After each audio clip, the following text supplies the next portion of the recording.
నిధి నిరుపేదల ఆరోగ్య భద్రతకు గొప్ప వరమని మంత్రి కందుల దుర్గేష్ అన్నారు. తూర్పుగోదావరి జిల్లా నిడదవోలులో మంత్రి క్యాంప్ కార్యాలయంలో 36 మంది లబ్ధిదారులకు 14,75,129 రూపాయల విలువైన చెక్కులను బాధితులకు అందించారు.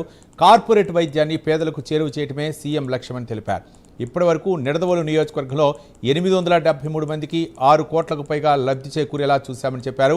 ముందస్తు పరీక్షలతోనే ఆరోగ్య రక్షణ కలుగుతుందని, ఎండ తీవ్రతపై ప్రజలు అప్రమత్తంగా ఉండాలని సూచించారు మంత్రి కందుల దుర్గేష్.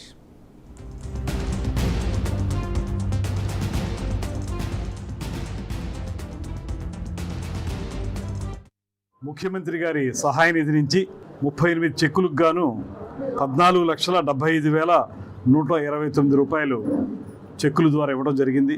ఇప్పటి వరకు ముఖ్యమంత్రి గారి సహాయ నిధి నుంచి సిఎంఆర్ఎఫ్ కానివ్వండి, ఎల్ఓసి కానివ్వండి, లేకపోతే ఇతరత్ర ఫైనాన్షియల్ అసిస్టెన్స్ కానివ్వండి, మొత్తంగా ఈ 2 సంవత్సరాల కాలంలో 873 మందికి 6,07,81,560 రూపాయలు మనం అందించడం జరిగింది.